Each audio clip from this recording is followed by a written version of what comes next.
All right, so today we've got Dr. Nick Paulus he's giving a talk on information-rich virtual environments for research and applications.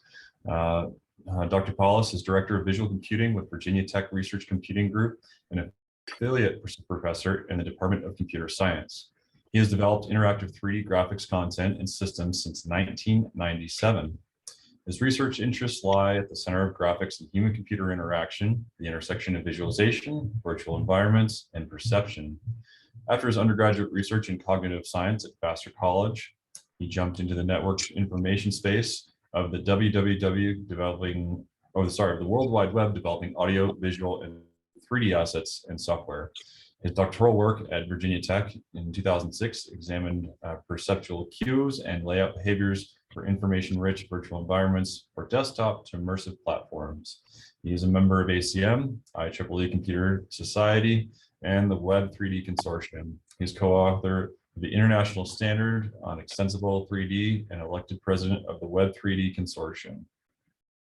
So with that, I'll turn it over to Nick and appreciate your time giving this presentation.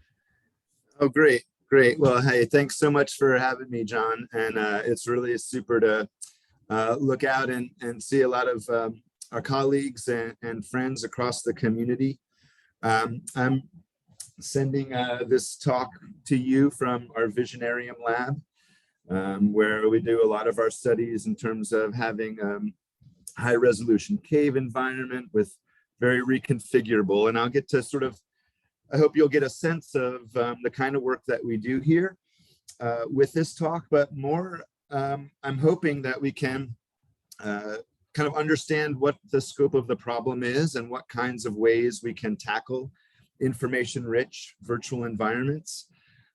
So I'll provide a little bit of motivation, and we'll talk about the design challenges. And then I'd like to share our methods and some of the study results in terms of how this research can benefit practitioners and users of virtual environments. And so hopefully with that, we can start to think about the new possibilities and some other ways that we might be able to work together. I know, we have a real unique sort of value proposition in the visualization ecosystem. And the more productivity and shared tools and collaborations that we can work on together, I think we all benefit. So I hope that we can also find some new ideas of ways to work together as we go forward as well. Okay, thanks. So I wanted to start by acknowledging the traditional caretakers of the land on which Virginia Tech is built and where we work, the Tutalomanican people.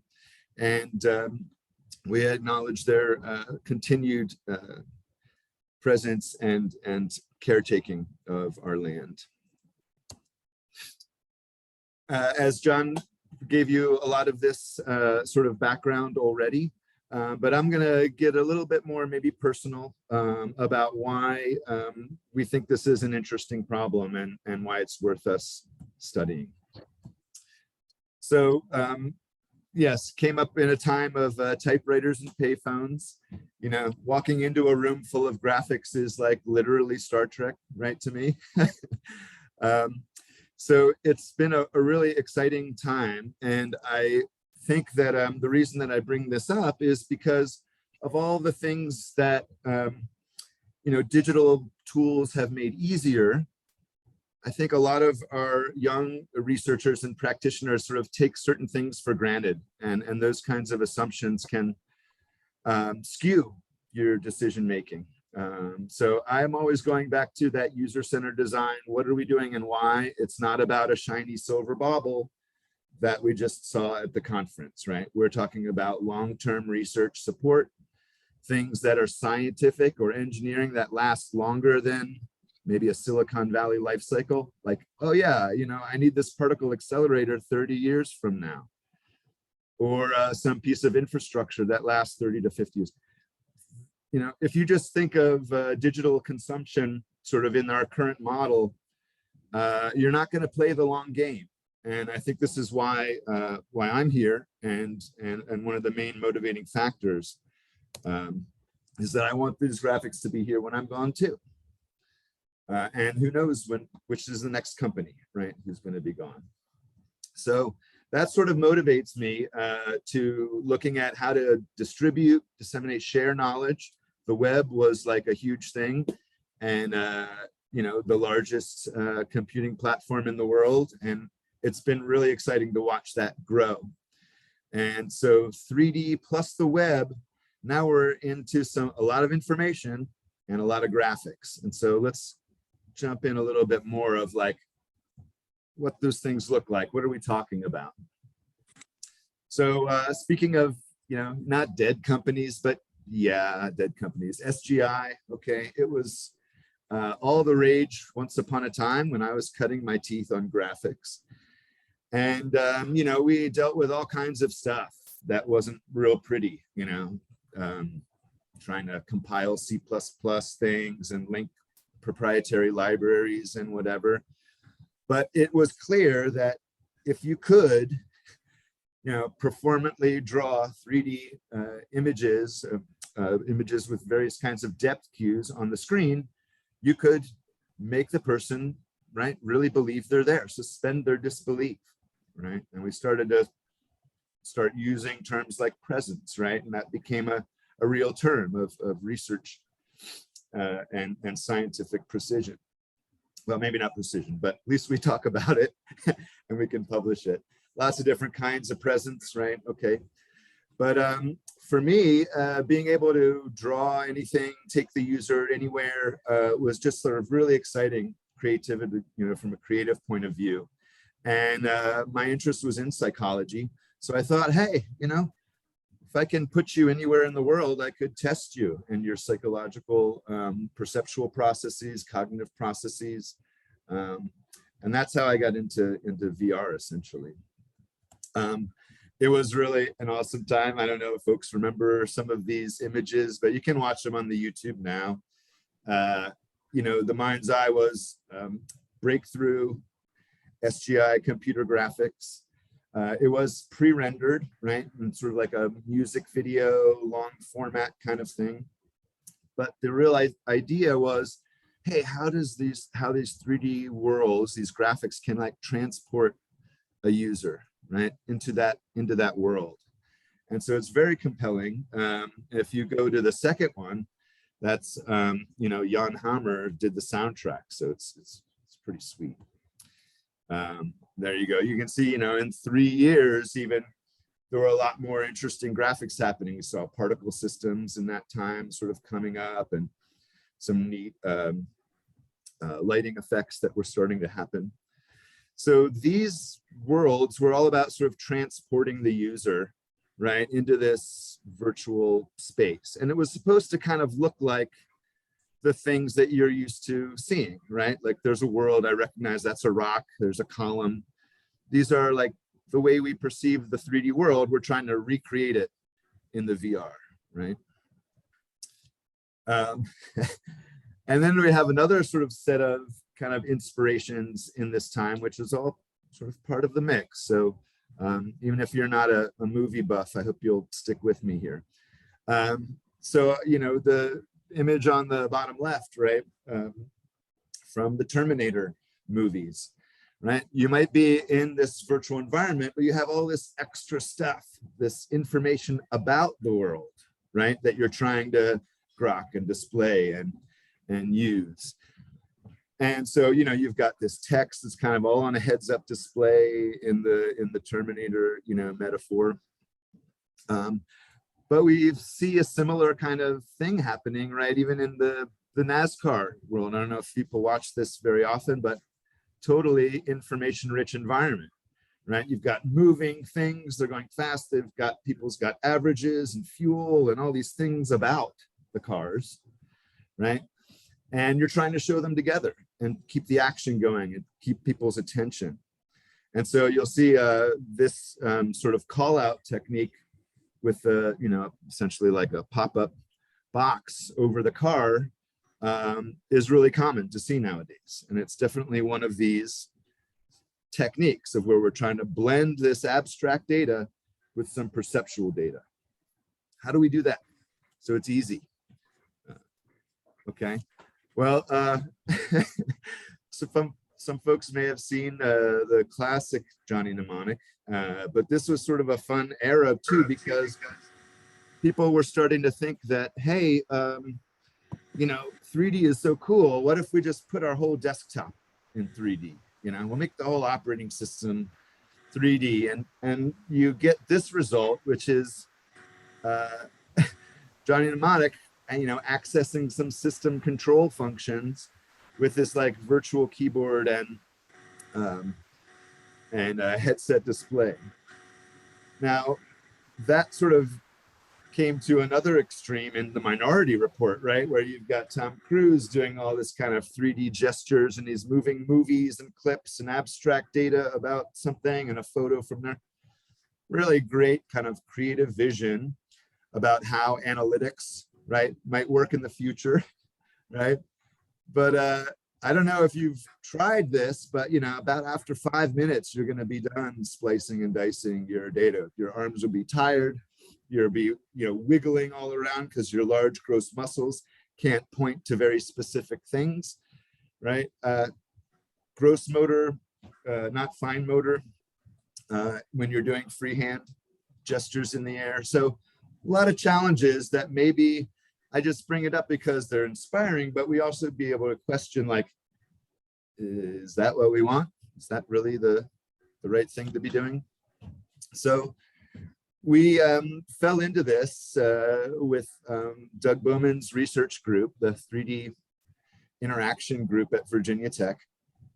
And a whole set of students started to look at different aspects of information-rich virtual environments. And it really started with Doug's work in his graduate days, where he took the term information-rich virtual environments and basically said, okay, well, this is something interesting. It's not what I'm studying now, but let's keep this for later. What's a good way to put signs and interpretive information in a virtual habitat or a virtual zoo or things like this? Very simple environmental design kind of question, but it turns out there's a lot of nuance to it. Depending on what you're trying to show, why, to who, right? It becomes very much a larger communication challenge than just, hey, can I draw some text in my 3D? Okay. And it turns out, as we thought more about it, that even text was kind of limiting, right? We know we have graphs of stuff, right? My fuel consumption of that car over the last lap of the race or something like that. Could be line graphs describing a 3D thing, a virtual object, right? We'll see more examples here, but this idea is just that although text is one of the main areas that I've researched, you can embed and associate almost any kind of information, an info-viz, for example, with that 3D object or with this 3D area that we're in, right? Okay.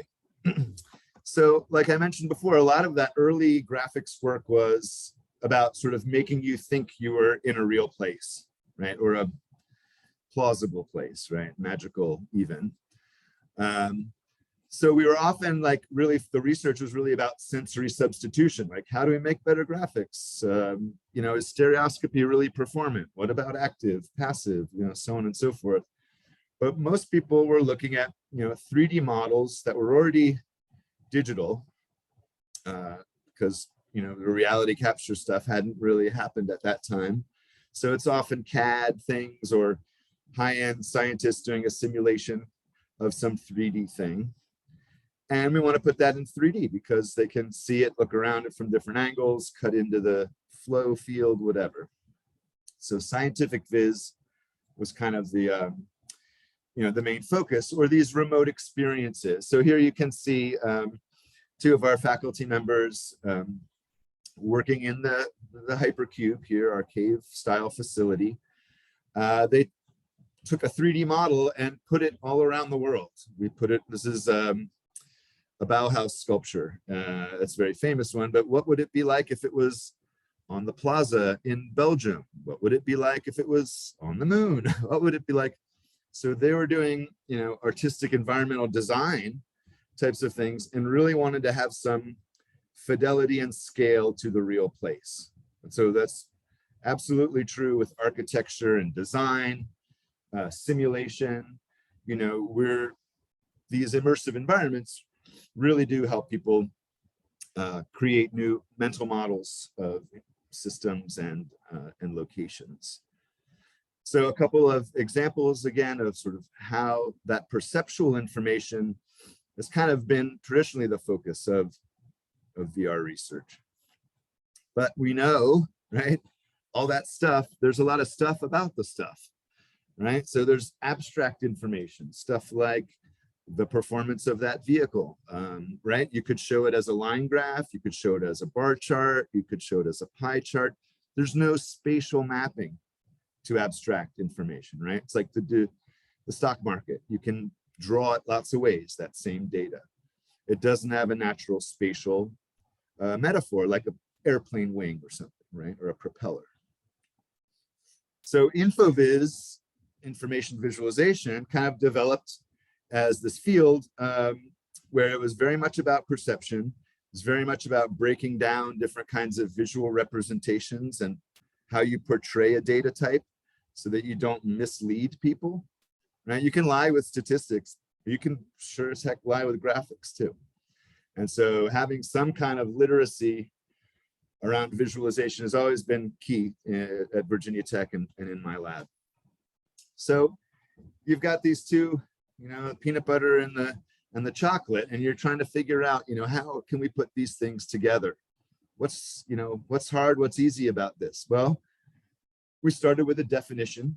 And when I talk about something that is in perceptual space, like the car, an object, that's a referent. That's a thing that my label might refer to, right? Or my visualization might refer to. So in the case of a lot of these, early designs, you saw like lines connecting stuff, little labels floating along with the object, right? And we'll see some of that. But maybe it's not just that simple, or maybe this is a harder problem because we want to be able to understand both of the types independently and then also them together. Okay, so I kind of reached back to my my undergraduate interests, which was cognitive science and perception, and had learned a little bit about sort of how the brain puts together stimulus. Certainly we have, in a big swell of literature at this time, which was around the embodied mind. So people were sort of just waking up to the idea that, maybe chess isn't the only thing that an intelligence should be good at. And it began to sort of make sense that, hey, yeah, all of this neural wiring and stuff is here because like we're human, right? And we wouldn't be seeing the world the same if we were a bee or a monkey, right? There's no objective reality per se. So the mind is embodied, and when it's putting together all this stimulus, right, it's like collecting things and binding these features together so that it can make sense of the world. And let's dig into that a little bit because, the world is noisy. And indeed, a lot of perception has to do with blocking out noise instead of finding signal. Just, interesting point. But there are certain signals that you clearly get consistent response on, right? And so we started to think about, well, is there any neural reflection or basis for this? And indeed, there's some evidence. It's not totally decided, of course, but in general, this idea that as your optic feed starts ascending through the visual cortex, right, the neurons are putting different things together, right? Somewhere very low, it might be about gradients and shading. Somewhere up higher, right, it's about lines and occlusion. Okay, so when we put together the 3D space of the world, often we're talking about the dorsal pathway, right, which is really the sensory motor stuff. Okay, in contrast, the what all the things that we kind of use language for come down on the ventral pathway, which is through the linguistic centers of the temporal lobe. So here they're kind of illustrated, but you can see pretty clearly that that same retinal activation map is being processed in very different ways in the brain. Okay, and some of them are sensitive to right, what is the object? And this comes from aphasia studies and other studies. What is the object versus like, I can grab it without looking at it or without naming it. Sort of the way that I think about these ventral and dorsal pathways. So the what, you know, might be the brand of car and the miles per gallon, right? And the where is that car over there. So we started to push this around, and here you can kind of see another maybe example that might help crystallize how we pursued this. Same information shown in the left and the right screen. Every molecule has a boiling point, a density, a melting point, right? CAAV, a name, etc.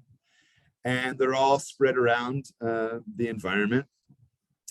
On the left, right, here's that example of a little label with the arrow pointing to some referent that it's referring to, right? Hey, there's buranoic acid, right? I can point to it. I can tell that it's a little closer maybe than the other molecule that's kind of behind it because the label's behind it. Well, I can't see them all at once. And that's a downside, right? When we're doing design, we always have trade-offs, plus, minus.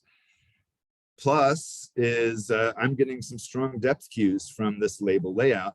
The minus is I can't read them. I'm getting this occlusion from depth, okay? On the other side, right, I can see all of the data, but it's not really associated very well with the 3D model, right? It's sitting over here in some other part of the screen. And therefore my attention is always going to be going kind of back and forth. And right, we have multiple view visualization, brushing and linking, right? Data elements between views. This is a pretty common sort of thing, right? For analysts to see. Spreadsheet view, so you've got all the details, but you can kind of see it's not associated tightly with the reference, right? And so on the one hand, I have great visibility. There's hardly any occlusion. I can see all the data, but on the other hand, they're not really associated very strongly. There's not a real visual coupling, right, between the information and the object it refers to. So I worked up a way to tackle this problem. And the first was to understand this idea of layout space. So our first column here was a way to understand, well, hey, you know, maybe it matters what coordinate system, you know, a label is in. Let's start with that, right? So you can see like there's maybe an object space where my label is relative to the object, right? Object animates, there goes the label too, right? There might be world space. So a sign that tells you you are in a certain area, right? It's fixed in the world coordinate system. User space. This might be a visualization where I'm actually looking at my phone at the 2D graph or something I pull out of my pocket, right? Or a stylus and clipboard where I have extra information about the world I'm in, right? So we can have user space too. If the user walks over there, their clipboard and their stuff goes with them, right? Viewport space is essentially the image plane, right? So if you have a typical like heads-up display, you're in viewport space, right? It's two-dimensional pixel dimensions of screen space. You want to put a label over there? There's X and Y, okay? And then display space is I'm not even in the 3D view or the image plane anymore. I'm somewhere outside that on some other display, right? So that's this kind of example. On the left, you see object space, and on the right, you see display space. Equivalent information, but different ways of associating them and avoiding occlusion. So how do you associate stuff? Well, we started with using Gestalt cues, and we were able to push into this quite a ways in terms of identifying a series of Gestalt cues that we could use in experiments and as a way to evaluate, are those things related, that object and that label? You know, because the user's brain is kind of like processing them independently, and at some point they get chunked together, right? So this Gestalt processes kind of govern how these association happens. And you can see some examples here, right? But the same stimulus can kind of have different, you know, interpretation depending on where your frame is, right? Figure ground kind of stuff. So figure ground, association of two things on the screen, right? In the old days of, you know, dialogue design, you wanted to make sure all your print functions were sort of collected in one place, and, you know, you're grouping stuff. And this was, has clear usability benefits. So here's an example. This was one of the first projects we did in this class, in this facility, was it was called Snap to Diverse. And at this time we have a 3D toolkit called Diverse. We're working on it with NIST and the Navy. It's running in here, open source. And we have kind of this, I guess the application is down here at the bottom left. It's like, okay, I got a bunch of molecules. There's a bunch of information about those molecules, right? How can I find, for example, all the molecules, you know, with a mass greater than 12, right? I need to do InfoVis manipulations stuff and see the 3D, and they need to be talking back and forth. So this picture at the top, you can kind of see, we just took one whole wall of the cave and we said, that's your display space, right? And I could use the wand and highlight stuff, and then it would send messages to the 3D world and then like highlight, right, which of these atoms met my criteria. Okay, so one of the very first kind of information-rich virtual environments, and it wasn't so great because, you know, you lost a whole wall. But on the other hand, that was a lot of area to be able to put InfoVis interfaces on, for example. Another sort of example coming to the fore around the turn of the century, isn't that funny to say? There was a whole set of worlds on the web, the Vermal Ring, and like people from all over the world were posting really great examples that you could go visit in your web browser. And this is an example here from a desktop, and we can pick out, right, some of those different display spaces, right? So the VR science and info, right? Those are object space labels. They're going around with the object in its orbit with that sphere. If I click on something, well, now I get some detail up in display space. Okay, so we know these spaces kind of have to be coordinated, and that was true here too, right? They have to share events. Something is selected, something is loaded, etc. Okay, so I'm going to keep running through this because I want to make sure we have time to chat. But, you know, we love teapots. So I kind of made a little tea garden example that, again, also shows some of these different design choices when you're talking about how do you lay out information in an environment, a virtual environment. So, right, every teapot probably has how much tea is in there, what flavor it is, and, you know, how hot it is. Okay, so the flavor, you got a categorical variable. The other ones are quantitative. And then you got, so each of those has a label, right? They're individually got a little line from the reference to the label.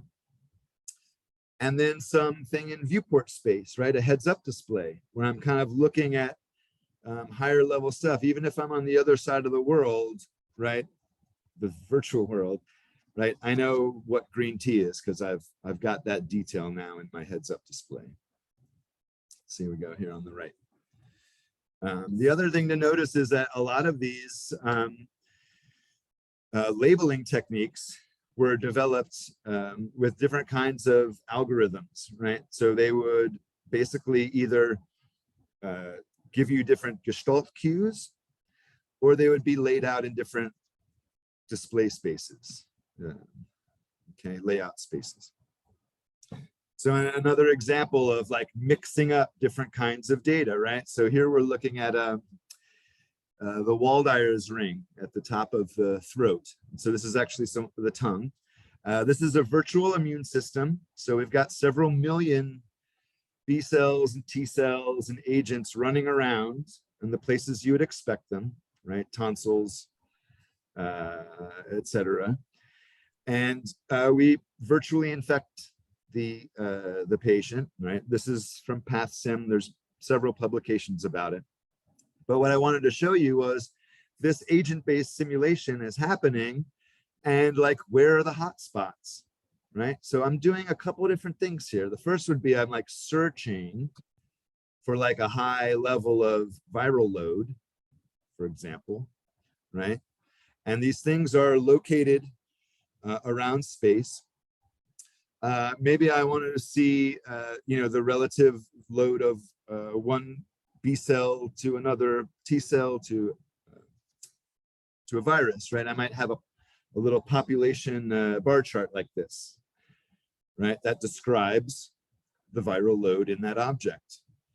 Here's on the bottom left, you can see another same kind of panel that can be registered in a layout space to a referent.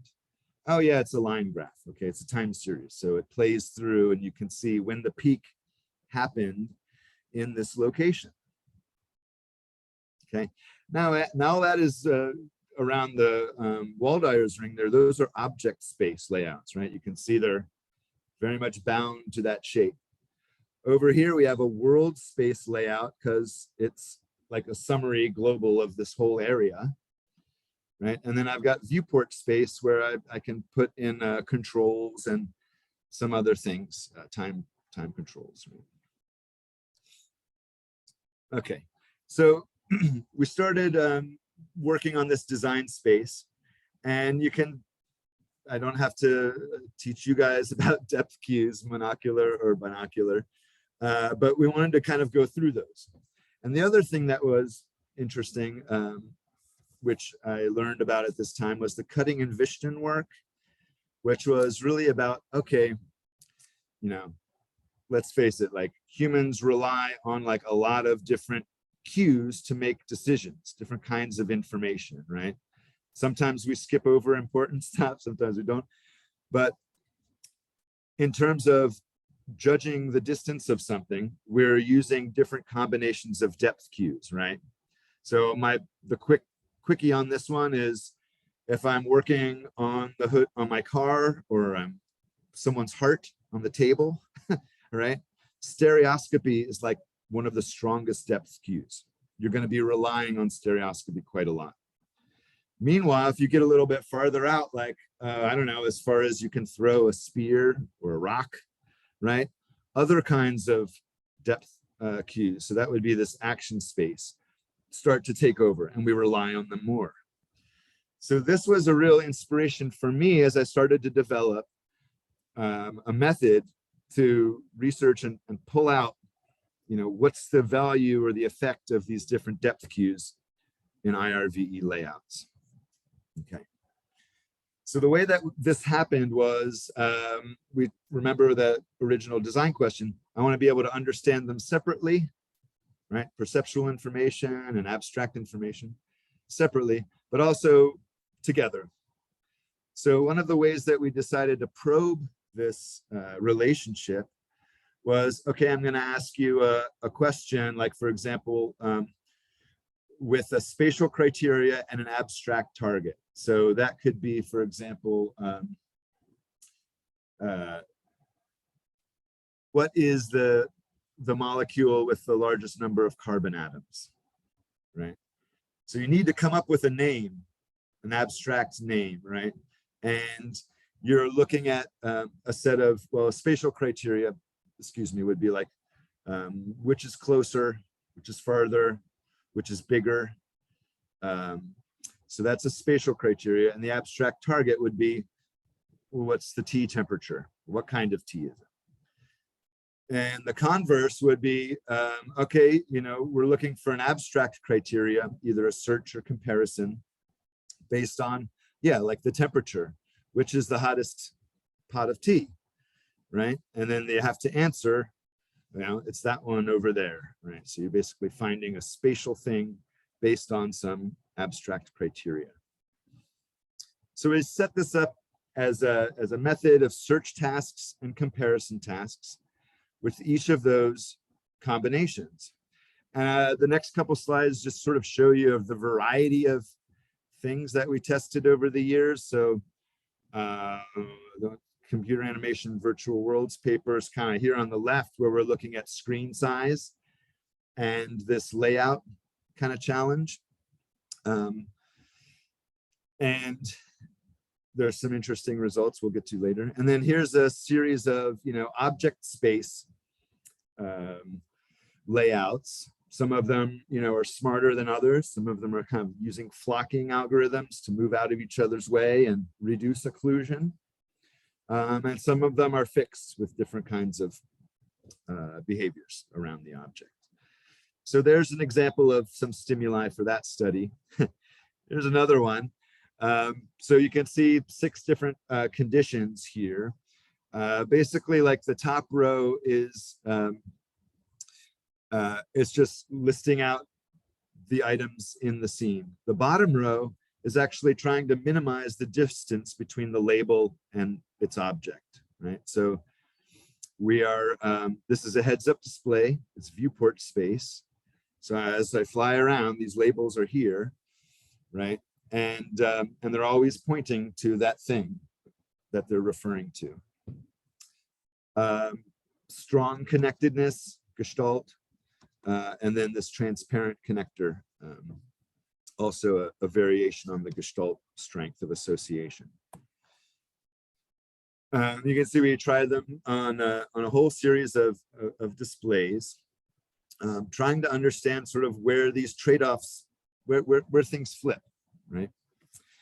And I just wanted to say as a quick aside here, and I'm that close to wrapping, is, you know, on the one hand, we've been putting information inside VR a lot in this conversation, but, you know, on the web, we have WebGL and we have X3D, and you can put 3D in the whole web. And so where's the information? Where's the 3D? This is a really exciting time. And you can kind of see how if I build a solution about my 3D models, I want to be able to take that across different displays without compiling anything. And that's sort of what X3D has let us do. And indeed, the Vermal first world that I built with characters and sunlight and all kinds of adventures runs faster than ever in here. And that was from, you know, 14.4 modems and pre-GPU, this content. So that's really important to our integration story, right? And our productivity story. And again, I'm playing the long game of making sure that data doesn't get lost. Okay, so just a quick run through the kind of the more of like the heuristics or guidelines. Some of these will make pretty obvious sense. Some of them are maybe we'd have to dig into a little bit more, but so it's, first of all, legibility when you're dealing with text is of the utmost importance. And that's a challenge in projection and in headsets. There's no doubt about it. And most of our studies are basically like, you need to guarantee legibility above all else, okay? And of course, that's easier when things are at screen space and not somewhere in the world, right?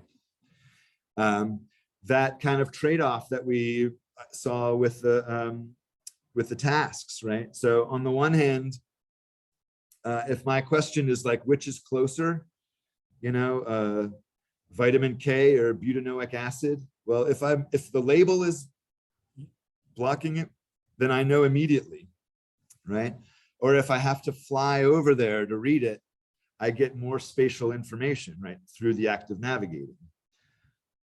But, right, I have to navigate there, and so it takes longer, or I have to move so that the label of that one behind is visible. You know, remove the occlusion. So sort of the double-edged sword.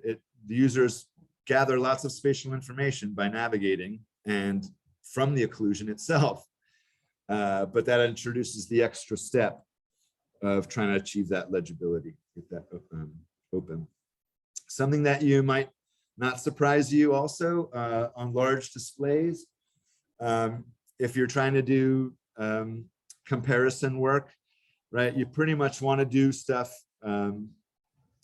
that is near the objects that it's referring to, right? So if we were on like a gigapixel or a wall size display, and every time I wanted to know the temperature of that teapot, I had to walk over here and look at it, right? Because it's so small, or it's all the way at the other end of the display. When you're dealing with larger displays, association becomes a lot more of an impact on productivity. Okay, so you can see some things. I'll share these slides with everyone to sort of, but for now, maybe just to sort of kick off discussion. Throughout that series of studies, it kind of came up with a set of heuristics, kind of covering also the value of these depth cues and association cues for different tasks. Okay, so you can see these are all from significant differences in the user studies, which are described in those papers. We looked at field of view on desktop displays. That was kind of an important one. Obviously, if you're trying to compare stuff and the world is warped and distorted, you're going to have a harder time, right? So comparing, like to have less of a software field of view, and so on. Some things are obvious, like, show the user what mode they're in, and so on. So as we start to think about, the chocolate and the peanut butter, mixing up our different information types, trying to think about how graphical technologies can help us. The IRV design space gives us a lot of ways to, talk about it, to come up with new designs, to test it.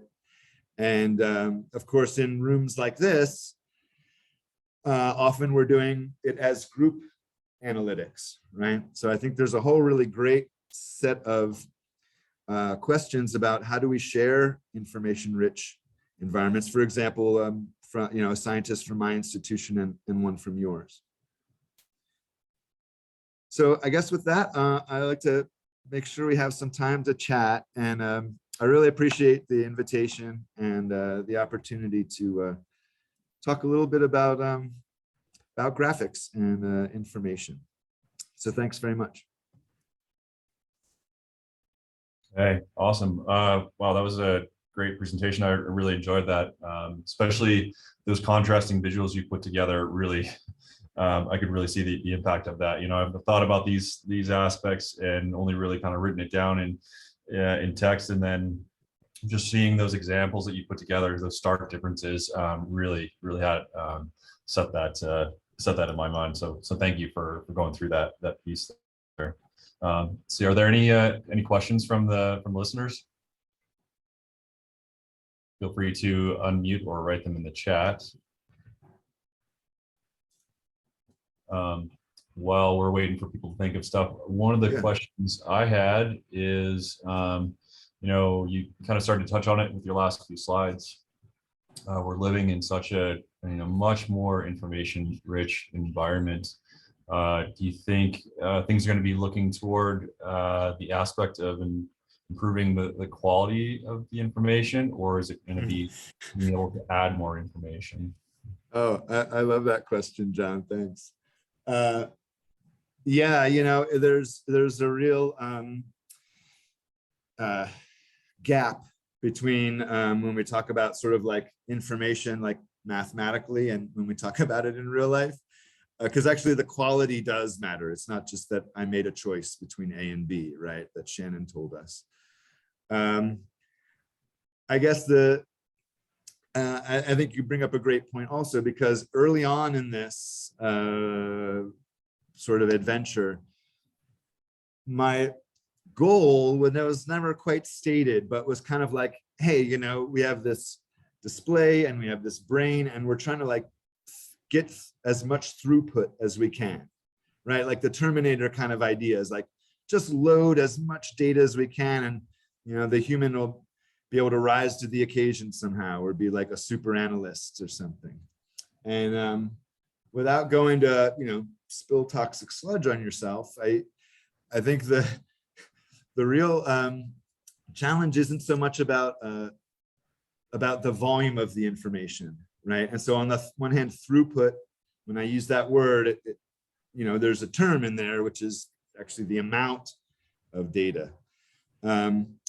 But one of the things that I found as I started to do more research was, well, you know, it depends, right? So that whole idea of that different depth queues, you use them for different kinds of tasks in different spaces, perceptual spaces. So I'm actually coming around a little bit more of like, no, it's not just like, can we get the user to drink from this fire hose, but like, can they taste it? Can they discern something? So there's really a lot more about the quality of the insights that I think now that's sort of changed in my, you know, in the way I talk about it. I used to be very much of like, what's the maximum info we can get into the user's head, you know, and that's in Johnny Mnemonic too. It's a terrible scene, but they uploaded to his head. But now I've really come around to sort of thinking and working again with more scientists, right? They're looking for a quality of the insight, right? They can use another tool to figure out a statistical property or something. They're coming to these environments, right, to see something they couldn't see before in their typical application. So I really appreciate that point, because I think there's a lot of work to be done about like, yeah, the quality of information. And of course, where it's presented too. I mean, I think we have the pace and that's always in your face. You know, at a certain point, we're getting numb to that, habituated to this. And that's the other side of the coin, is like, well, I can't just ignore all of computers. But okay, so yeah, that's a great question, and something I'd as we're working a lot more with visual analytics type of things, where our whole method for evaluation there is based on number of insights and based on ground truth stuff. So it's much more about the quality to the user rather than number of bits I can shove in your eyeball. Yeah, your last one of your comments toward the end there was really interesting. I give a lot of talks to 7th and 8th graders, you know, especially on the STEM side of things, and you know, headsets or at least augmented reality equipment, I definitely see becoming regular in the workplace, especially, you know, at Idaho National Laboratory, where, you know, we're working on chemistry experiments where we have sensors reading information, and you might need to go in, you know, to a laboratory and take notes or something like that. But yeah, I see this as you know, the technology that we're in becoming much more in a part of the workforce. And that's one thing I see it's very different for myself. You know, at 40 years old versus somebody who's in 7th and 8th grade, I can't handle all those different loads of information. I don't know how to like ignore stuff. And those the kids that I see are just like, oh yeah, no problem, I can ignore that. That's an interesting comment right there. And I see, yeah. So I'll be curious to see how this evolves and develops. Yeah, and you know, just as a, you know, the last sort of call out, I mean, I love for folks to contact me if you want to work on some kind of collaborative analysis idea, or you know, 3D plus abstract things. It turns out almost all of science and engineering has these properties, right? So I'd love to branch out and to get more ideas from the community. I guess I took up a lot of time with my question. Are there anybody else have questions before we got about five more minutes?